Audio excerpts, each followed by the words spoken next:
اب میں نے واپس جانے کا ارادہ دل سے نکال دیا اور گاؤں میں ہی کام کرنے لگا۔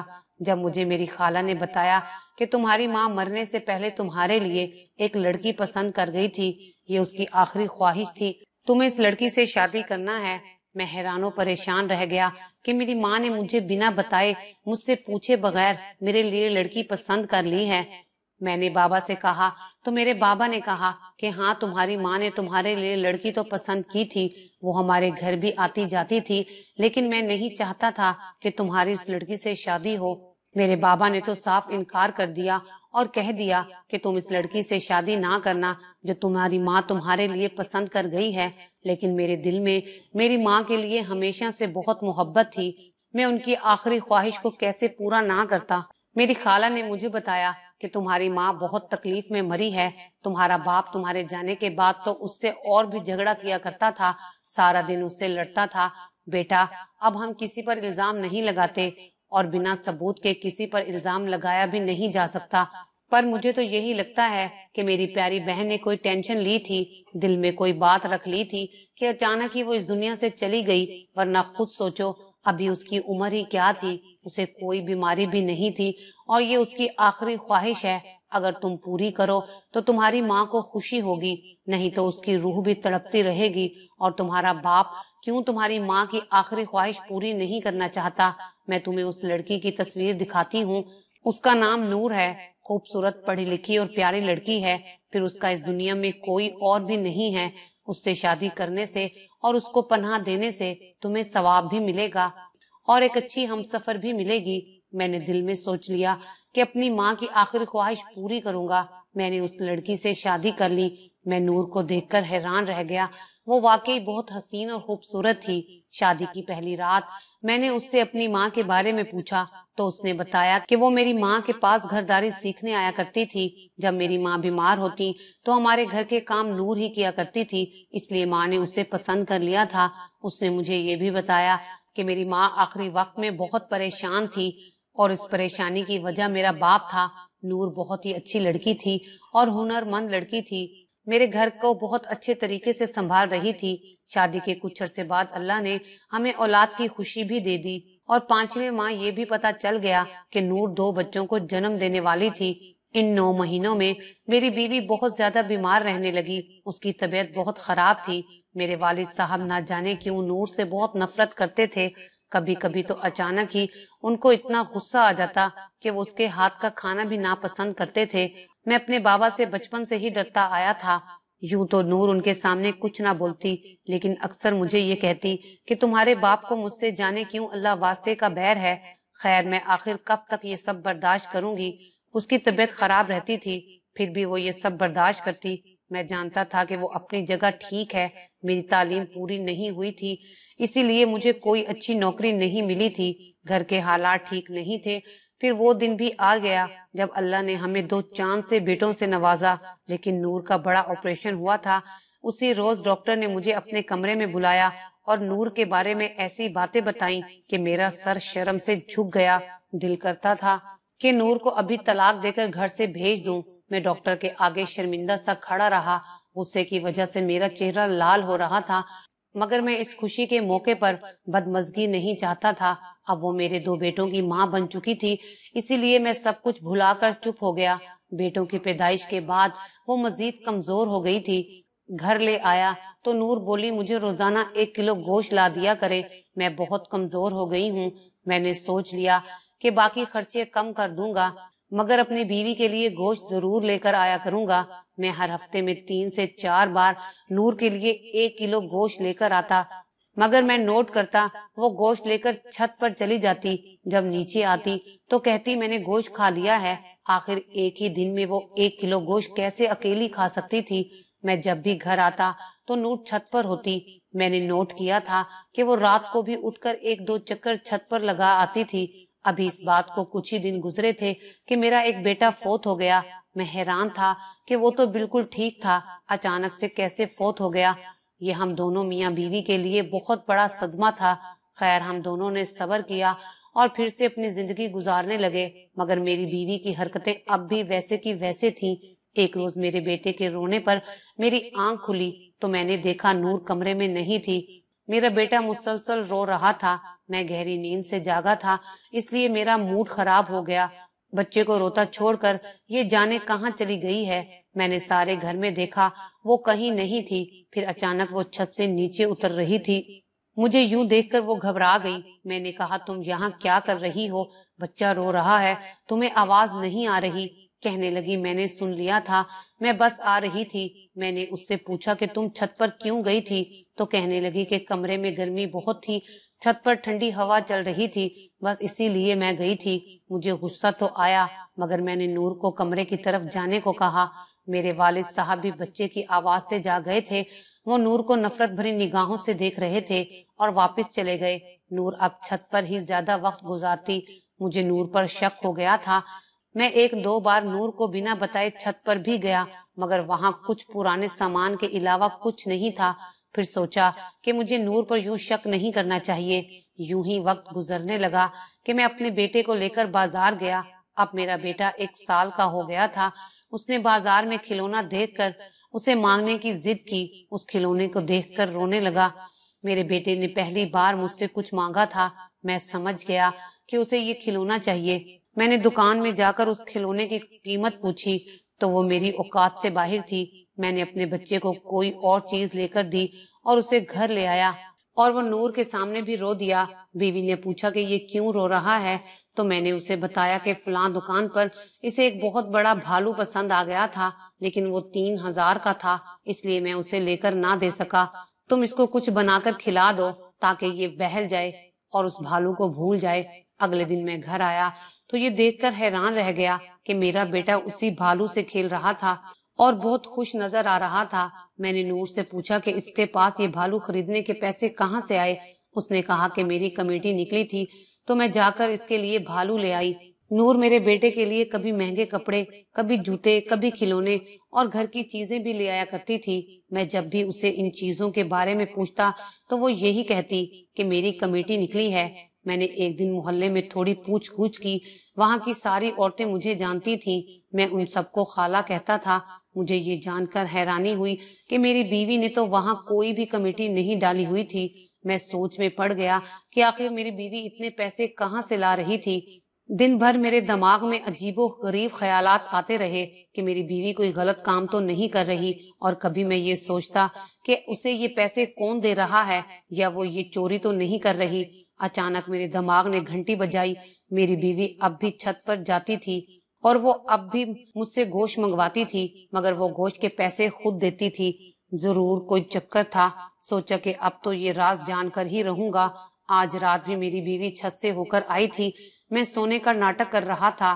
سوچا کہ ایک بار پھر چھت پر جا کر دیکھتا ہوں، کیونکہ پہلے جتنی بار بھی گیا تھا وہاں بیوی کے علاوہ کوئی نہ تھا۔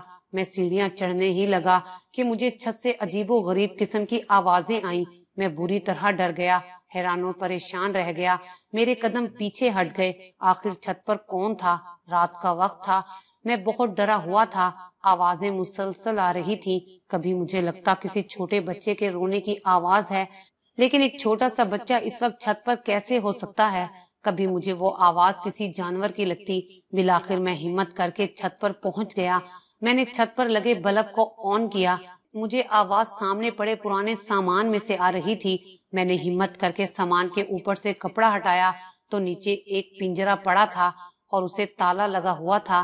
آوازیں اسی میں سے ہی آ رہی تھی۔ میں نے اس کا دروازہ توڑ دیا کیونکہ میرے پاس اس کی چابی نہیں تھی۔ میں یہ دیکھ کر حیران و پریشان رہ گیا کہ اس کے اندر ایک چھوٹی سی کالی بلی تھی جو اپنی بڑی بڑی نیلی آنکھوں سے مجھے گھور رہی تھی۔ میں حیران ہو گیا کہ یہ بلی اس پنجرے میں کیا کر رہی ہے۔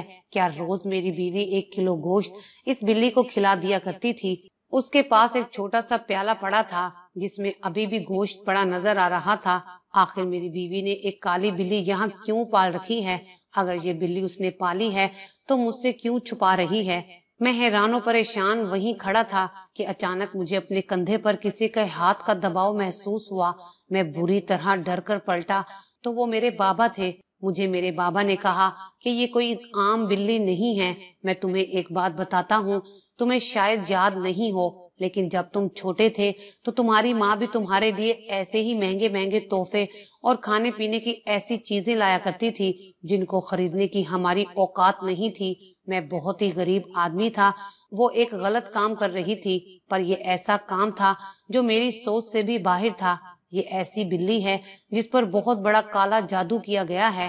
یہ ایک بہت قدیم جادو ہے جس میں کالی بلی کو 40 راتوں تک قبرستان میں لے جایا جاتا ہے، پھر اس پر کچھ پڑھا جاتا ہے۔ یہ بہت خطرناک عمل ہے۔ اگر آپ اس میں ناکام ہو جائیں تو آپ کی جان چلی جاتی ہے۔ تمہاری ماں نے بھی ایسی ہی ایک بلی پر عمل کیا تھا۔ اس کے پاس بھی ایک ایسی ہی کالی بلی تھی جسے وہ چھپا کر رکھتی تھی۔ کہا جاتا ہے کہ اس بلی کو جب تک اپنے پاس رکھیں تب تک آپ کو دولت ملتی ہے، دولت کی دیوی مہربان ہو جاتی ہے اور آپ کے ہاتھوں میں غیب سے دولت آنا شروع ہو جاتی ہے۔ لیکن اس بلی کو پالنا بھی کوئی آسان کام نہیں ہے۔ اس کو روزانہ 1 کلو گوشت کھلانا ہوتا ہے۔ بلیوں کو آج بھی ایک پر اسرار مخلوق سمجھا جاتا ہے۔ یہ اس دنیا پر پائی جانے والی سب سے پرانی مخلوق ہے۔ یہ سب اتنا آسان نہیں ہے، کچھ پانے کے لیے کچھ کھونا پڑتا ہے۔ 40 دن بعد اس بلی کو لے جا کر اس پر دوبارہ سے وہی عمل دہرایا جاتا ہے۔ ہر بار وہ عمل مشکل سے مشکل تر ہو جاتا ہے۔ تمہاری ماں بھی اس عمل کو دوبارہ کرتے کرتے اپنی جان سے ہاتھ دھو بیٹھی تھی۔ تمہاری بیوی تمہاری ماں کی شاگرد تھی جو یہ سب جانتی تھی۔ تمہاری ماں نے اس کو بھی یہ عمل سکھایا ہے۔ اس نے بھی اس پر عمل کیا ہے اور اسے یہاں چھپا کر رکھا ہوا ہے، تبھی اس کے پاس دولت ختم نہیں ہوتی۔ بیٹا، یہ سب کچھ تمہاری بیوی اپنی اولاد پیدا کرنے کے بعد سے کرنے لگی ہے، اس لیے میں اسے ناپسند کرتا تھا۔ لیکن ایک بات یاد رکھو، یہ نہایت ہی خطرناک کام ہے۔ تمہاری بیوی کسی بھی وقت اس دنیا سے جا سکتی ہے۔ یوں سمجھو کہ وہ اپنی جان پر کھیل رہی ہے۔ ہو سکتا ہے تمہارا بیٹا بھی اسی وجہ سے فوت ہوا ہو۔ میں تو کہتا ہوں کہ اس جادوگرنی کو اس گھر سے نکال دو۔ تمہاری ماں بھی ایک جادوگرنی تھی، اس نے بھی ساری زندگی غلط کام کر کے پیسے کمائے، اور تمہاری بیوی بھی یہی کر رہی ہے۔ جادو کرنے والا اور کروانے والا دونوں جہنمی ہوتے ہیں۔ تمہاری بیوی نے اپنی زندگی تو سنوار لی ہے اور اپنی آخرت خراب کر لی ہے، اور اپنے ساتھ ہی تمہاری آخرت بھی خراب کرے گی۔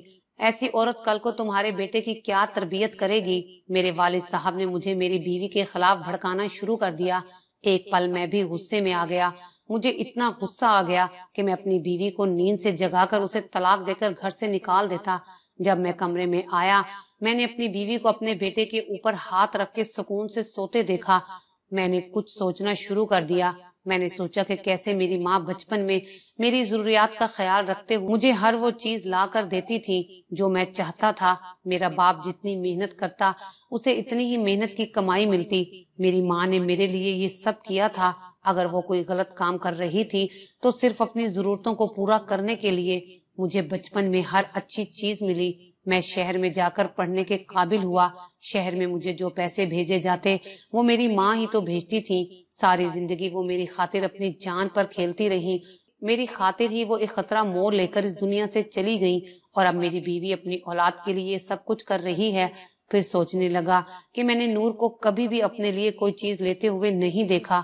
اس نے اپنے لیے کوئی نیا جوڑا خریدا ہو، کوئی مہنگا سوٹ پہنا ہو، یا اپنے لیے کوئی سونے کی چیز بنائی ہو۔ وہ تو ہمیشہ میرے بیٹے کے لیے اور اس کی خوشی کے لیے ہی چیزیں لایا کرتی۔ پھر مجھے یاد آیا کہ جب میرا بیٹا ایک کھلونے کے لیے بلک بلک کر رو رہا تھا، میں اسے وہ کھلونا نہ دلا سکا۔ پھر بھی وہ پل میری آنکھوں کے سامنے گھوم گیا جب میرا بیٹا بہت خوشی خوشی اس کھلونے سے کھیل رہا تھا اور بہت خوش نظر آ رہا تھا۔ میری بیوی اگر یہ سب کر رہی تھی تو مجبوری میں کر رہی تھی اور اپنے بیٹے کی ضروریات کا خیال رکھ رہی تھی۔ پھر مجھے ڈاکٹر کی باتیں یاد آ گئیں۔ ڈاکٹر نے مجھے کہا تھا کہ تمہیں علم بھی ہے تمہاری بیوی کتنی کمزور ہے، وہ 2 بچوں کی ماں بننے والی ہے، اور تم نے اس کی صحت کا کوئی خیال بھی نہیں رکھا۔ پیدائش کے وقت اس کی اور بچوں کی دونوں کی جان کو خطرہ ہوگا، اور یہ بھی بتایا کہ تمہارا ایک بیٹا بہت کمزور ہے۔ مگر اس وقت مجھے یہ لگتا تھا کہ یہ سب باتیں میری بیوی نے ڈاکٹر کو بتائی ہوں گی کہ میں اس کی صحت کا خیال نہیں رکھتا۔ تبھی مجھے اس وقت بیوی پر بہت غصہ آیا، مگر آج مجھے یہ باتیں سچ لگ رہی تھی۔ میں کبھی بھی اپنی بیوی کے لیے کوئی فروٹ یا کھانے کی چیز نہیں لایا تھا۔ میں بالکل بھی اس کا خیال نہیں رکھتا تھا، اگر صاف صاف الفاظ میں کہوں تو میں کام چور تھا، کبھی بیوی اور بچوں کے لیے سوچا بھی نہیں تھا۔ اگر میں اتنے پیسے کماتا کہ اپنی بیوی اور بیٹے کی ضروریات خود پوری کر سکتا تو اسے یہ سب کرنے کی ضرورت ہی محسوس نہیں ہوتی۔ میں نے ارادہ کر لیا تھا کہ اب میں بہت محنت کروں گا۔ میں ایک معمولی سی جگہ پر نوکری کر رہا تھا جہاں پر اتنی تنخواہ ملتی جس سے میرا اپنا خرچہ بھی پورا نہ ہوتا، مگر اب میں نے دوسری جگہ نوکری تلاش کرنا شروع کر دی اور چند دنوں میں مجھے بہت اچھی نوکری مل گئی۔ ایک دن میں نے اپنی بیوی نور کو سامنے بٹھایا اور اسے بتایا کہ میں سب کچھ جان گیا ہوں۔ وہ بہت ڈر گئی اور حیران نظر آنے لگی۔ اس نے سر جھکا لیا۔ میں نے اس کا چہرہ اوپر کیا، اسے پیار سے سمجھایا، اب تمہیں یہ سب کرنے کی ضرورت نہیں ہے، تم اس بلی کو واپس وہیں چھوڑ کر آؤ جہاں سے لے کر آئی تھی۔ اب میں اتنا کام کروں گا کہ تمہارا اور تمہارے بیٹے کا سارا خرچہ خود اٹھا سکوں گا۔ میری بیوی کی آنکھوں سے آنسو آ گئے۔